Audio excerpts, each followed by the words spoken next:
जय जगन्नाथ दोस्तों। स्वागत है आपका मेरे इस नए वीडियो में जो है जगन्नाथ मंदिर के ऊपर। दोस्तों आपको पता होगा ही कि जगन्नाथ मंदिर भारत की सबसे प्रमुख 4 तीर्थ स्थलियों में से एक है। हमारे हिंदू धर्म में मुख्य रूप से 4 मोक्ष धाम हैं जो कि हमारे हिंदू धर्म में विशेष माने जाते हैं। 4 मोक्ष धामों में से जगन्नाथपुरी भी एक है। 4 मोक्ष धाम कौन कौन से हैं दोस्तों? 4 मोक्ष धामों में से नाम आता है बद्रीनाथ धाम, जगन्नाथपुरी, द्वारकानाथ धाम और रामेश्वर धाम। इस 4 मोक्ष धामों में से एक है जगन्नाथपुरी का, जो उड़ीसा में स्थित है जगन्नाथपुरी मंदिर। इस मंदिर में जो परंपराएं अपनाई जाती हैं वो लगभग 800 से 1000 साल पुरानी है। यह मंदिर बहुत पुराना है दोस्तों। इस मंदिर के बारे में ऐसा कहा जाता है कि इस मंदिर को कई बार लूटा गया, कई बार तोड़ा गया, जिसमें से मुख्य रूप से 3 बार मंदिर टूटा है, इसकी जानकारियां मिली है। और लगभग 20 से अधिक बार इस मंदिर को लूटा भी गया है। जब यहाँ के मंदिरों पे जब कभी भी आपदा आई तो यहाँ के पुजारियों ने अपने जान को जोखिम में डालकर भगवान की मूर्तियों को अलग अलग स्थानों पर बार बार छुपाया, बार बार उन्हें बचा कर रखा, ताकि हमारे हिंदू धर्म से जुड़े हुए जो भक्त की आस्था है वो बनी रहे। नहीं तो अगर उनके द्वारा ऐसा एफर्ट नहीं किया गया होता, भगवान जगन्नाथ की मूर्तियां कब की छिन्न भिन्न कर दी गई रहती। इसलिए यहाँ का विशेष महत्व है और यहाँ के पुजारियों का विशेष आस्था भी है और उनका कड़ा अनुशासन भी है, ताकि यहाँ पर कोई भी विदेशी नागरिक जो भारतीय नहीं है, जो सनातन धर्मी नहीं है, उस व्यक्ति का यहाँ पर घुसना बिल्कुल रिस्ट्रिक्टेड है। बिल्कुल यहाँ पर उन्हें नहीं प्रवेश मिलता। इसका एक उदाहरण ऐसा भी है, जब भारत की प्रधानमंत्री स्वयं इंदिरा गांधी भी यहाँ आई थी तो उन्हें भी यहाँ प्रवेश नहीं दिया गया था, क्योंकि माना जाता है कि विवाह के बाद वह पारसी हो चुकी थी, वह सनातन धर्मी नहीं रही। इसी कारण से यहाँ के पुजारियों का ऐसा मानना है कि यह इतनी बार यहाँ के तोड़े जाने का और यहाँ के लूटे जाने का जो इतिहास रहा है, उस इतिहास को देखते हुए यहाँ पर इतना कड़ा नियम बनाना अति आवश्यक है। और इसी नियम के अपनाए जाने के कारण यहाँ पर खास नियम है कि कोई भी सनातन धर्मी नहीं है, चाहे तो बाहर का बौद्ध धर्मी ही क्यों ना हो, वह यहाँ पर वर्जित है, उसे प्रवेश नहीं मिल सकता। इस मंदिर के बारे में और भी बहुत सारी ऐसी बातें हैं जो इस मंदिर को बहुत ही रोचक और रहस्यमय बनाती हैं, जिसमें से खास ऐसी 10 बातें हैं जो यहाँ के प्राकृतिक और यहाँ के नियमों के द्वारा इतनी हटकर है, इतनी रहस्यमय है कि वैज्ञानिक भी सोच में पड़ जाते हैं। आखिर यहाँ का ऐसा क्या नियम है, आखिर यहाँ की क्या प्रकृति है, यहाँ का क्या साइंटिफिक रीजन है कि ऐसा कुछ यहाँ होता है। यहाँ पर विशेष मुख्य 10 ऐसी बातें हैं जो यहाँ के मंदिर को बेहद ही खास, बेहद ही रोचक और बेहद ही रहस्यमय बनाती है, जो आपको इस एपिसोड में, इस पार्ट में आपको देखने को मिलेगी। इस सारे रहस्यों को अच्छे से समझने के लिए इस वीडियो को अंत तक अवश्य देखिएगा। इस मंदिर पर कई बार हमले हुए, कई बार हमले होने के कारण और मंदिर को लूटे जाने के बावजूद भी यहाँ इतना खजाना छिपा है कि कोई सोच नहीं सकता। 2018 में उड़ीसा हाई कोर्ट के 16 सदस्यों वाली एक टीम जब यहाँ जांच करने आई थी, 34 सालों के बाद रत्न भंडार गृह को खोले जाने की बात चल रही थी, तो उन लोगों को यह विशेष रूप से यहाँ के पुजारियों ने शपथ दिलवाई कि वो जो भी देखेंगे उसके बारे में ना ही बाहर जाने के बाद किसी और को बताएंगे और ना ही किसी चीज को छुएंगे। परंतु उसके 2 महीने बाद ही जब उस तालों को खोले जाने की बात हो रही थी, दोबारा से जब गिनती वाली बात हुई तो चाबियां खो गई और आज तक नहीं मिली। और यह राज इतना गहरा हो गया कि आज तक किसी को भी पता नहीं कि यहाँ कितना खजाना छुपा हुआ है। माना जाता है कि हिंदू राजाओं द्वारा इतना ज्यादा खजाना यहाँ पर छिपाया गया है कि उसे कई बार लूटे जाने के बावजूद भी अभी भी यहाँ अरबों में खजाना छुपा हुआ है, जिसमें सोने, चांदी, रत्न, हीरे, जवाहरात और बहुत सी ऐसी चीजें हैं जो बहुत महत्वपूर्ण है और बहुत ही कीमती है। इस मंदिर को बनाए जाने का इतिहास 7वीं सदी में मंदिर का निर्माण किया गया था। इसके बाद 3 बार मंदिर टूटा और फिर बनाया गया। 1174 ईस्वी में उत्कल प्रदेश, जो आज का उड़ीसा है, जो मालवा के राजा थे, वे भगवान श्री कृष्ण के बहुत बड़े भक्त थे। एक दिन भगवान ने उन्हें स्वप्न में कहा, यहाँ के नीलांचल पर्वत पे बने एक गुफा में उनकी एक छवि विराजमान है, जिसे नील माधव कहते हैं। वो उसे ले आकर यहाँ स्थापित करे, जिससे सभी भक्त उनके दर्शन कर सके। क्योंकि नील माधव की मूर्ति वहां पर ऐसे एकांत में छिपाई गई थी, ऐसे एकांत में रखा गया था कि सब लोग उसका दर्शन नहीं कर पाते थे। तो भगवान के इच्छा अनुसार राजा को यह स्वप्न में कहा गया कि तुम उस नील माधव की मूर्ति को यहाँ मंगा लो और एक मंदिर बनाकर उसे स्थापित करो। राजा देवमन दूसरे सुबह अपने सेनापतियों को बुलवाकर आदेश दिया कि वह नील माधव की मूर्ति को नीलांचल पर्वत की गुफा से लेकर आए। नीलांचल पर्वत की गुफाओं पर जाकर खोजबीन करने पर उनके सेनापतियों को वह मूर्ति भी मिली और वहां से उन्होंने उसे चुरा लिया, जो कि वहां के एक कबीला द्वारा विशेष तौर पर पूजा जाता था। परंतु उन्हें यह नहीं पता था कि भगवान नीलमाधव वहां के जनजाति सबर कबीले के आराध्य भगवान हैं। बिना उनके आदेश के उन्हें लाना संभव नहीं होगा। परंतु यह राजा के सैनिकों ने किसी तरह से नीलमाधव की मूर्ति को वहां से चुरा कर ले आया और राजा को लाकर दे दिया। जिसके बाद सबर कबीले के सरदार, जो कि भगवान के अनन्य भक्त थे, वे बहुत दुखी हो गए और उन्हीं गुफा में अन्न जल त्याग कर बैठ गए, जिस कारण भगवान को पुनः उसी गुफा में वापस लौटना पड़ा। परंतु वापस लौटने से पहले राजा को उन्होंने कहा कि तुम मंदिर का निर्माण करवाओ, मैं अवश्य ही तुम्हारे पास आऊंगा। राजा को जब यह बात समझ में आ गई तो उन्होंने एक भगवान को प्रार्थना करके एक भव्य मंदिर का निर्माण करवाया और भगवान को आने का न्योता दिया, आने के लिए प्रार्थना की। तब भगवान ने उन्हें कहा, द्वारका से समुद्र के रास्ते में एक विशाल एक पेड़ बहता हुआ यहीं चला आ रहा है, उसे रोक कर यहाँ ले आओ और उसके द्वारा जो मेरी मूर्ति बनाई जाएगी, मैं उस पर प्रवेश करूंगा। मंदिर में उस मूर्ति को स्थापित किया जाए। राजा के सैनिकों ने किसी तरह विशाल पेड़ को रोक तो लिया, पर उसे लाने की शक्ति किसी में नहीं थी। वह सभी हार मान गए। तब राजा को सवर कबीले के मुखिया, जो कि भगवान के अनन्य भक्त थे, उनकी याद आई। उनसे निवेदन किया तो उन्होंने अकेले ही उस पेड़ को उठाकर मंदिर तक लेकर आ गए। इसके बाद राजा के कई कारीगरों ने उस पर नक्काशी करने की कोशिश की, पर एक खुरच तक नहीं कर पाए, मतलब एक निशान तक नहीं बना पाए, और उन्होंने हार मान लिया कि यह कैसा लग रहा है जिस पर उनसे कोई काम नहीं हो पा रहा। सभी कारीगरों के हार मानने पर वहां एक बूढ़ा व्यक्ति आया, जो कि स्वयं देवशिल्पी विश्वकर्मा जी थे। देवशिल्पी विश्वकर्मा ने राजा के सामने एक शर्त रखी कि मैं उस लकड़ी से भगवान की मूर्ति मात्र 21 दिन में तो बना दूंगा, परंतु मेरी कुछ शर्तें हैं जो उन्हें माननी पड़ेगी। इस बीच में उन्हें कोई नहीं देखेगा, कमरे में वो अकेले ही मूर्ति को बनाएंगे। राजा ने उनकी सारी शर्तें मान ली।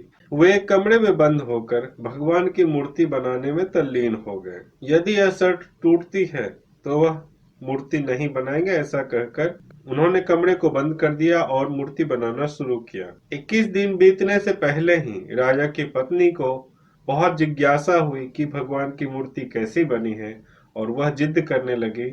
जिद करने के कारण राजा ने हार मानकर द्वार खोल दिए, जिस कारण नतीजा यह निकला कि मूर्ति आधी बनी थी और विश्वकर्मा वहां से गायब हो चुके थे। 3 भगवान की मूर्तियों में से श्री कृष्ण की मूर्ति और बलराम की मूर्ति, जो कि आधी आधी बनी हुई थी, हाथ का एक छोटा सा हिस्सा ही बनाया गया था और सुभद्रा के तो हाथ पैर भी नहीं बने थे। उसी अवस्था में भगवान की इच्छा मानकर राजा ने उन तीनों मूर्तियों को उस मंदिर में स्थापित कर दिया।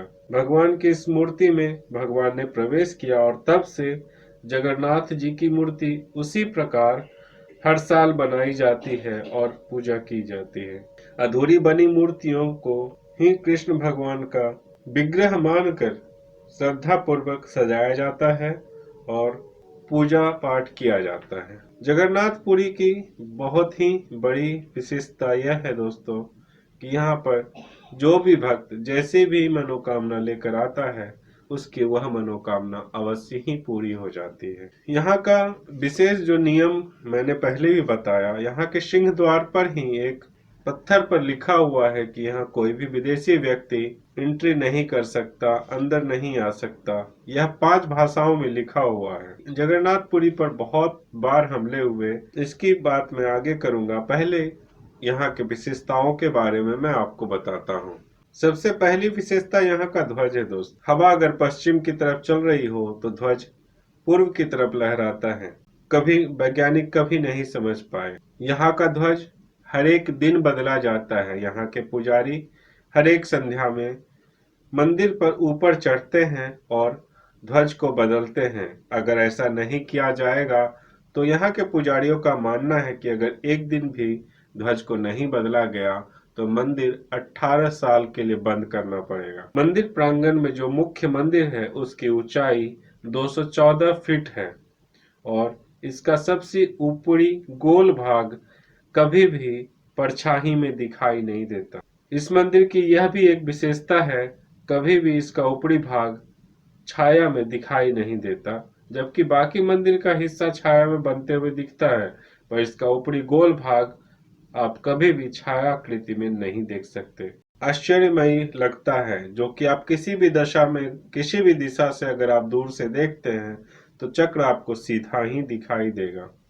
चक्र किसी भी दिशा में आपको लगेगा कि वह आप ही की तरफ घूमा हुआ है और चक्र को आप सीधी तरफ से देख रहे हैं। इस चक्र का विशेष बनावट है और इस चक्र को लौह धातु नहीं नवग्रह धातु से बनाया गया है। इस चक्र का नाम नीड़ चक्र है। इसे पंडित नीड़ चक्र के नाम से बुलाते हैं। सामान्यतः किसी भी समुद्र के किनारे आप देखेंगे कि मंदिर में अगर प्रवेश करते हैं तो मंदिर के प्रांगण में भी आपको समुद्र की ध्वनि सुनाई देती है, पर इस मंदिर में ऐसा नहीं होता।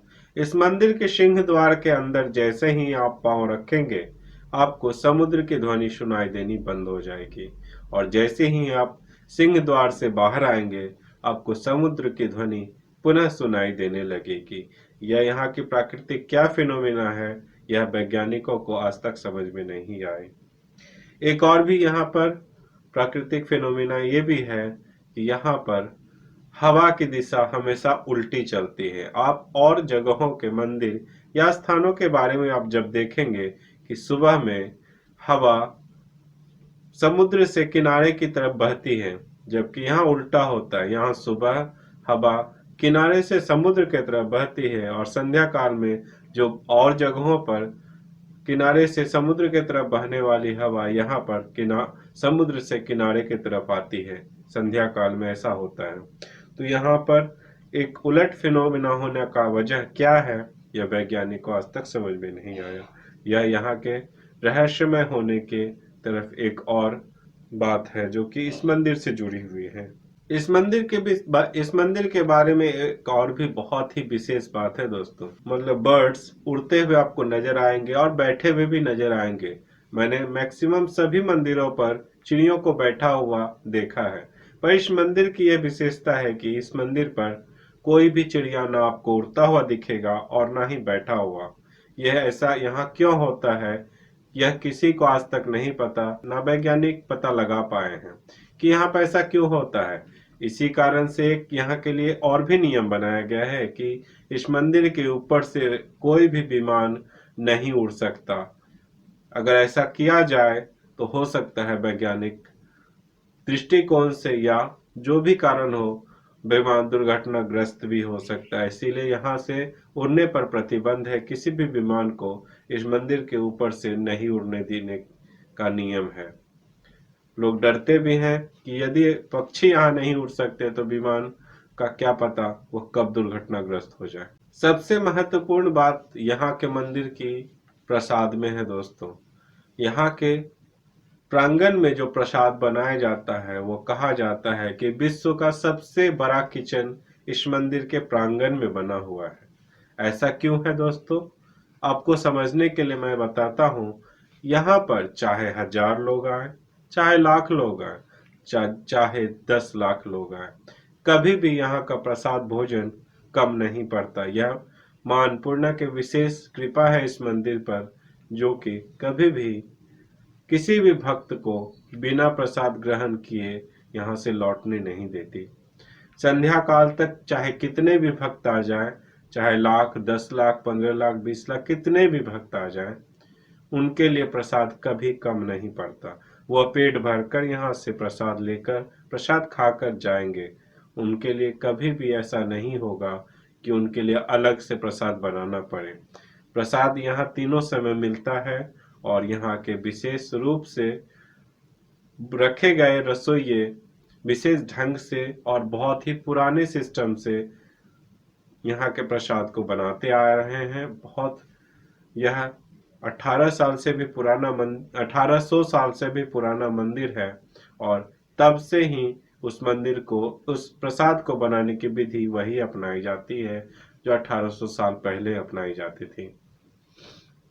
इस प्रसाद को बनाने की विधि जैसा यहाँ के लोगों ने बताया है कि यहाँ पर एक के ऊपर एक 7 मटके रखे जाते हैं और यहाँ का प्रसाद कभी भी किसी भी लोहे या किसी भी धातु के बर्तन में प्रसाद नहीं पकाया जाता। यहाँ पर पकाया जाने वाला प्रसाद हमेशा शुद्ध हो, इसके लिए यहाँ पर हमेशा मिट्टी के नए बर्तनों का ही प्रयोग होता है और उसी में सारा प्रसाद बनता है।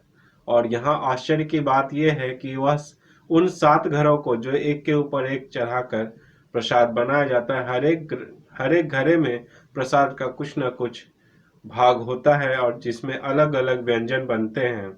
और आश्चर्य की बात है कि सबसे ऊपर रखा घड़ा, जो 7वां घड़ा होता है, प्रसाद सबसे पहले पकने की विधि उसी में कंप्लीट होती है। बाद में धीरे धीरे ऊपर से नीचे की तरफ और सबसे अंत में सबसे नीचे के घड़े में रखा हुआ प्रसाद पकता है और कभी भी प्रसाद जलता नहीं है। ऐसा कभी भी नहीं हुआ कि नीचे रखा हुआ घड़े का प्रसाद जल जाए और ऊपर का प्रसाद कच्चा रह जाए। ऐसा कभी भी नहीं होता। और यहाँ मां अन्नपूर्णा की इतनी कृपा है कि प्रसाद कभी भी घटता नहीं। और एक और भी बात यह है कि संध्या होते ही प्रसाद अपने आप समाप्त हो जाती है और जिसके कारण होता यह है कि यहाँ का प्रसाद कभी भी फेंका नहीं जाता, क्यों कभी भी बर्बाद नहीं होता।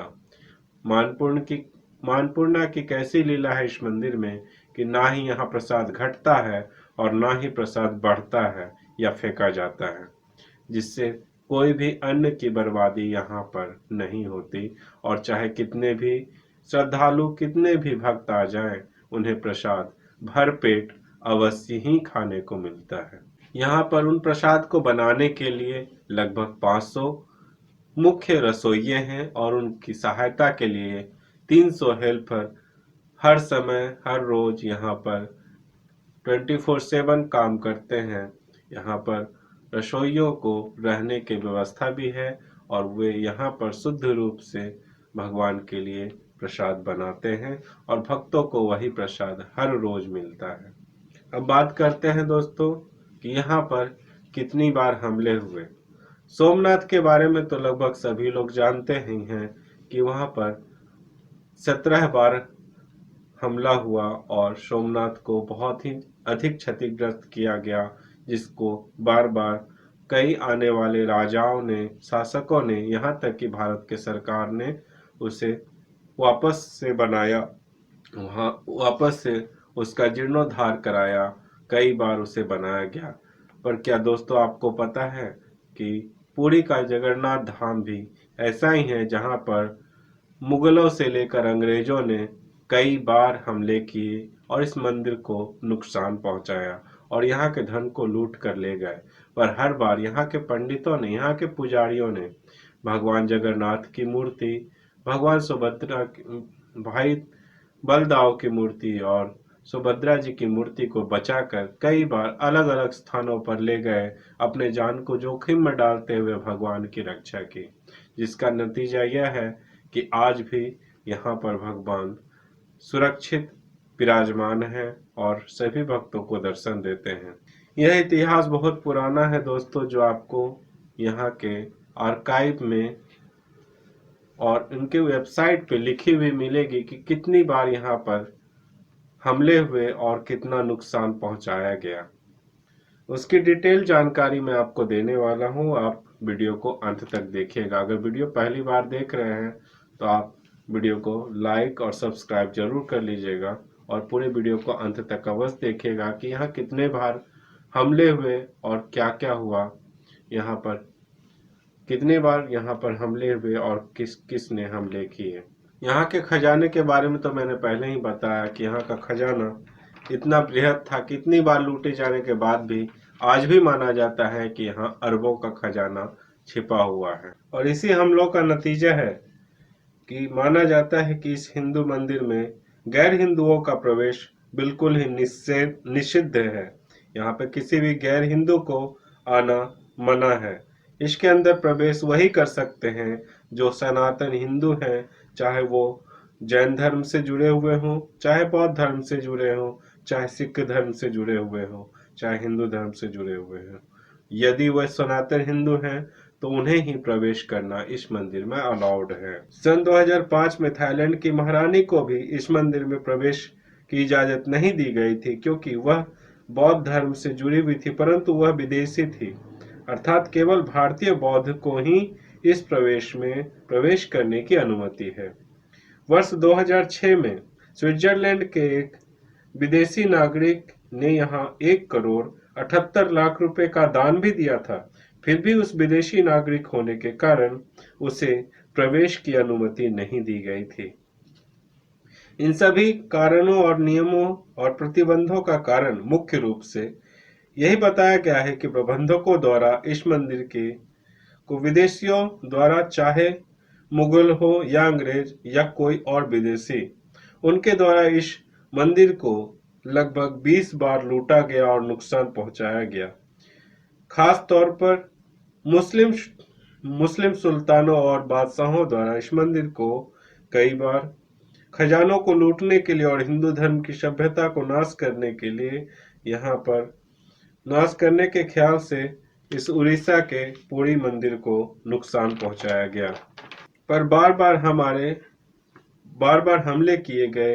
हर एक हमले में भगवान की मूर्ति को नष्ट करने की पूरा प्रयास किया गया, परंतु यहाँ के पुजारियों ने हर बार अपने जान को जोखिम में डालकर उन तीनों मूर्तियों को, अर्थात श्री कृष्ण, बलराम और सुभद्रा जी की मूर्तियों को अलग अलग जगह पर ले जाकर छुपा दिया गया और उनकी रक्षा की गई। एक बार तो इस मूर्तियों को उड़ीसा से निकालकर हैदराबाद में ले जाकर छिपाना पड़ा। ऐसा होना कि भगवान की सुरक्षा के लिए मंदिर को छोड़कर जाना पड़े, यह बहुत ही दुख की बात होती है। इसीलिए यहाँ के भक्त पुजारियों और यही कारण है कि उनके लिए यह सुनिश्चित करना अति आवश्यक है कि यहाँ पर किसी भी विदेशी का आना अलाउ नहीं किया जा सकता और किसी भी विदेशी का यहाँ आना प्रतिबंधित कर दिया गया है। यह जानकारी उड़ीसा के इतिहास से जुड़े वेबसाइट पर उपलब्ध है, आप जाकर देख सकते हैं। इस मंदिर पर पहला हमला बंगाल के सुल्तान इलियास शाह ने वर्ष 1340 में किया था। उस समय उड़ीसा उत्कल प्रदेश के नाम से जाना जाता था, जहां के राजा नरसिंह देव तृतीय ने सुल्तान इलियास शाह से युद्ध किया। सुल्तान के सैनिकों ने मंदिर परिसर में बहुत निर्दोषों की खून बहाए, उनकी हत्या की, रक्तपात मचाया, बहुत से निर्दोष नागरिकों की भी हत्या की, परंतु राजा नरसिंह देव भगवान की मूर्तियों को बचाकर यहाँ से ले जाने में कामयाब रहे, क्योंकि उन्होंने पहले ही इन मूर्तियों को यहाँ से छिपा कर निकाल देने का आदेश दे दिया था। इसके बाद वर्ष 1360 में दिल्ली के सुल्तान फिरोज शाह तुगलक ने दोबारा इस मंदिर पर हमला किया। वर्ष 1509 में यहाँ तीसरी बार वर्ष 1509 में यहाँ तीसरा हमला हुआ, जो बंगाल के सुल्तान अलाउद्दीन हुसैन शाह ने अलाउद्दीन हुसैन शाह के कमांडर इस्माइल गाजी ने किया था। उस समय यहाँ सूर्यवंश के राजा प्रताप रुद्र देव का शासन था। इस हमले की खबर मिलते ही पुजारियों ने यहाँ से मूर्तियों को निकालकर बंगाल के खाड़ी में मौजूद चिल्का लेक नामक द्वीप पर कहीं छिपा दिया था। राजा प्रताप रुद्र देव ने सुल्तान की सेना को हुगली में हरा दिया और वहां से भागने पर मजबूर कर दिया। इसके बाद वर्ष 1568 में चौथा हमला काला पहाड़ नामक एक अफगान हमलावर ने किया था। यह हमला जगन्नाथ मंदिर पर सबसे बड़ा हमला माना गया, परंतु इस हमले के पहले ही एक बार फिर मूर्तियों को चिल्का लेक के किसी टापू पर छिपा दिया गया था। फिर भी हमलावरों ने मंदिर में और बहुत सारी छोटी बड़ी मूर्तियों को नष्ट किया। इस हमले में जगन्नाथ मंदिर को बहुत नुकसान पहुंचाया गया और यहाँ की वास्तुकला को बहुत नुकसान पहुंचाया गया। इस दरमियान मूर्तियों को बचाने के लिए यहाँ के भगवान को कई बार पुजारियों के हाथ से यहाँ से निकालकर कई अलग अलग छिपाया गया। कई गांव, कई टापुओं, कई जगहों पर ले जाकर छिपाया गया। इसी प्रकार कई बार बंगाल के खाड़ी के द्वीपों में मूर्तियों को छिपाया गया। इन हमलों में मंदिर के रत्न भंडार को कई बार लूटा गया, जहां हीरे, सोने, चांदी वगैरह इत्यादि सभी धनों को लूटा गया। मंदिर पर 16वां हमला मुगल बादशाह औरंगजेब के आदेश पर हुआ। वर्ष 1692 में हुआ था। औरंगजेब मंदिर को पूरी तरह से ध्वस्त करने का आदेश दिया गया था। तब उड़ीसा के नवाब इकरम खान था, जो मुगलों के अधीन था। इकरम खान ने मंदिर पर हमला करके भगवान के सोने के मुकुट को ही चुरा लिया। उस समय पुजारियों ने किसी तरह श्री मंदिर नामक एक स्थान पर भगवान को छुपाकर उनकी रक्षा की।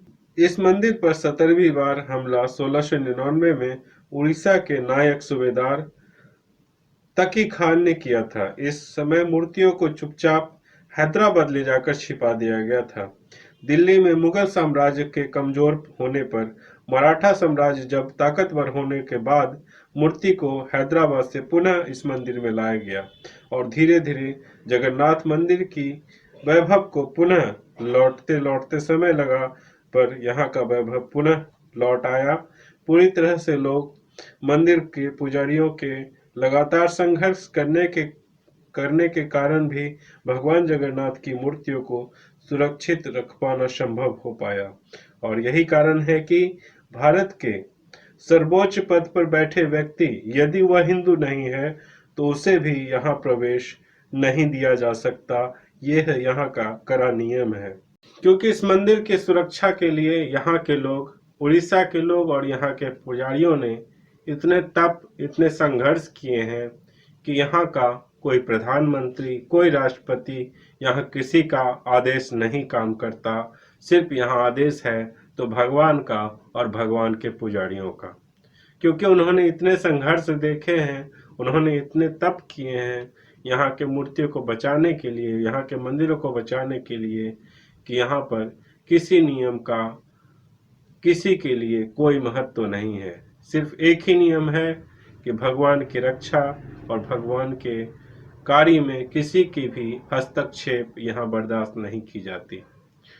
इसी कारण से आज तक इस मंदिर को सुरक्षित रख पाना संभव हो पाया है और इसका सम्मान भारत के सभी नागरिकों को करते हुए इसे उतना ही सम्मान मिलना चाहिए जितने यहाँ के पुजारी हकदार हैं। भगवान जगन्नाथ की मूर्ति और यहाँ के इतिहास को बचाए रखने के लिए यहाँ के मंदिर और भगवान जगन्नाथ की मूर्तियों को इतने संघर्षों के बाद भी बचाए रखने के लिए मैं उड़ीसा के नागरिकों को बहुत ही धन्यवाद देता हूँ और यहाँ के पंडितों को बार बार प्रणाम करता हूँ। और इस वीडियो को मैं यहीं विराम देता हूँ। मिलता हूँ किसी अगले नए वीडियो में किसी खास महत्वपूर्ण जानकारी के साथ, किसी एक और नए रहस्य के साथ। तब तक के लिए मुझे आज्ञा दीजिए। जय जगन्नाथ। धन्यवाद।